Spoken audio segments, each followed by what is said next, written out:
gonna try and keep this video really short. Just want to show off some of my welding stuff. I do not know how to weld. So it's quite a leap of faith, you know, to spend $1,000 on a bunch of equipment. And, on the off chance that maybe you might know how to do something. But I've been pretty good at picking up stuff in the past.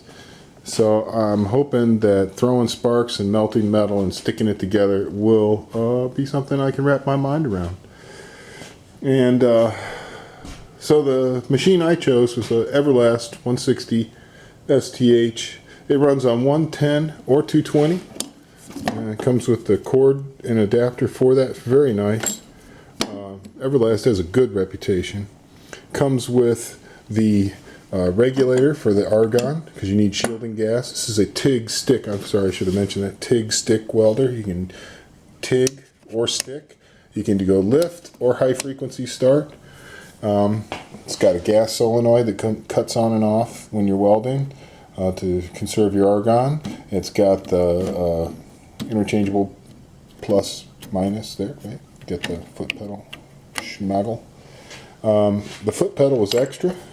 This whole package, everything you see right here, including the neat little carrying case, is $500 from Everlast shipped. I was very happy to get that price from them.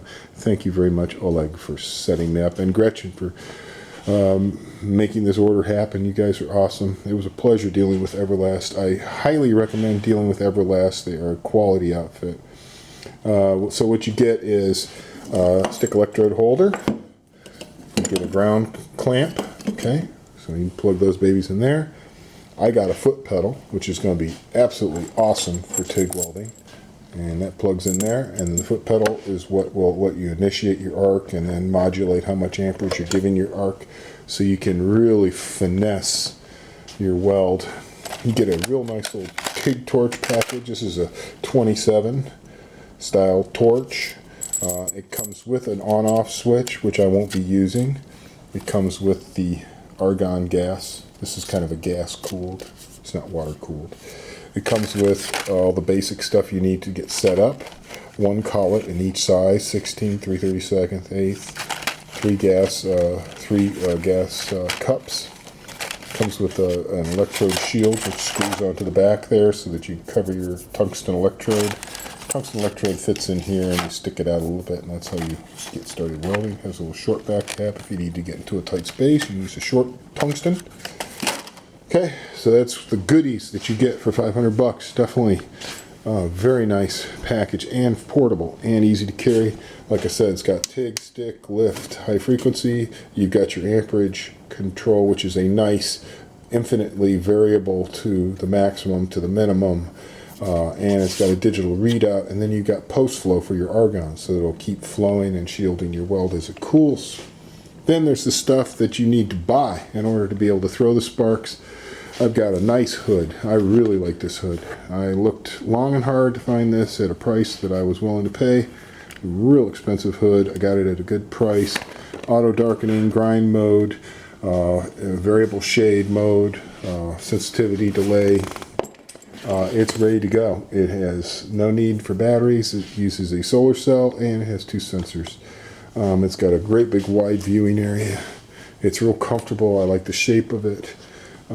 You can fit a respirator underneath it. This is my respirator. I love this respirator. I highly recommend this brand of respirator. One of the most comfortable, usable respirators. Very professional respirator. Very nice. A big step up from 3M. I'll let you get at Lowe's or Home Depot. Deerskin TIG gloves. Weldas. Deer So Soft. Top of the line. Gorgeous gloves. Love these gloves. Fit my hands perfectly. That's for the TIG welding, where you need a lot of tactile feedback. I've got my cutting and grinding and metal working and metal polishing gloves, which I've had for years. I've got my stick welding gloves, which I could also use for MIG if I ever got a MIG machine. These are aluminized flock lined insulated deer skin with pigskin upper. Love that. This is a cowhide welding jacket. Don't need it for TIG, but I definitely would need it for stick, and it'll be cold down here, and I will be wearing it regardless. And it's a real nice jacket for the money. Flame resistant, treated leather. Of course, I've got my tools. I've had these for years and years. Die grinder and angle grinder. Gotta have them. How else are you gonna get the job done?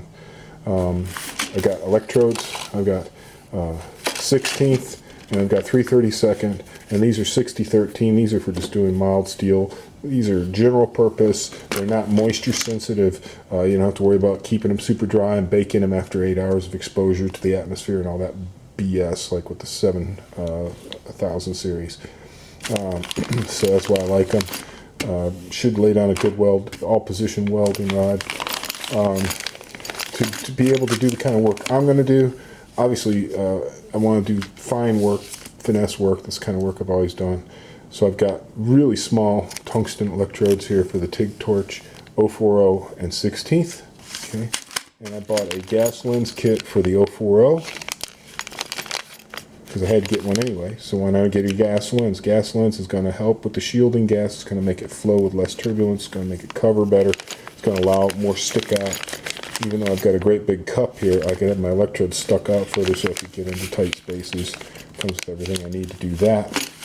This is my 308L stainless filler rod, and this is my ER70S-6 filler wire. So if I want to do TIG with mild steel, this is what I would use. If I want to do TIG with stainless steel, this is what I use. And then I had to get some metal, because you've got to learn how to weld somehow. You got to have something to weld on. And I figured one of the coolest things that I could probably learn how to weld is extremely thin wall stainless tube. So here I got a 1/4 inch tube, 035 wall, and I will just cut this into little sections and I'll try and stick it together, and I will learn how to join tubing. And here is a piece of 200 series stainless 20 gauge sheet. Really stiff. 200 series is a lot less bendy than 300 series. Still weldable with the same filler material. And this will make a good welding surface, because if you're working with stainless, you don't necessarily want to be welding on top of a piece of hot rolled mild steel. So this is kind of going to be my welding surface, and I may be cutting little pieces out of it to practice doing lap joints and butt joints and uphill welding and all that kind of stuff. And maybe one day I'll make something really cool using this and this. This is a piece of hot rolled plate. It's 2.268, so it's more than a 1/4 inch thick. And I've ground the mill scale off of it, so I'll have good conductivity. And so if I'm doing any kind of mild steel work, I'll work on top of this. And this will also act as a backing for this. So there's my welding table, and my welding surfaces, and my welding material to make some coupons so I can learn how to weld. So that's it, guys. Super short video. I hope you found it interesting. And Mountain Storm will no longer be producing wood and plastic items at this time, because in order to set up the welding environment, it has to be dust free, and I can no longer be creating wood dust. And once I start grinding and cutting and doing metal, metal's going to get everywhere. It's going to contaminate the shop, and it won't be any good for wood and plastic anyway. So maybe I'll make a few more Christmas gifts before I settle into my spark throwing phase. Maybe I won't. I don't know. It depends on how excited I get about it. All I need now is an argon cylinder. I've already got my welding cart here, this blue rolly. It's going to be my welding cart, and that's where the argon cylinder will live, right there, strapped to it. And I'll have a fire extinguisher strapped to it on the other side, and my welding stuff right on it, my welding stuff in the drawers, and I will start welding. I will teach myself how to weld. I'm looking forward to it. I hope you guys find it entertaining, and I hope you follow along with this next transition of the Mountain Storm workshop. I've gone through a lot of phases, guys. I don't even know what number this phase is. This is going to be the Sparky phase. I'm really looking forward to it. Amps. Loving it.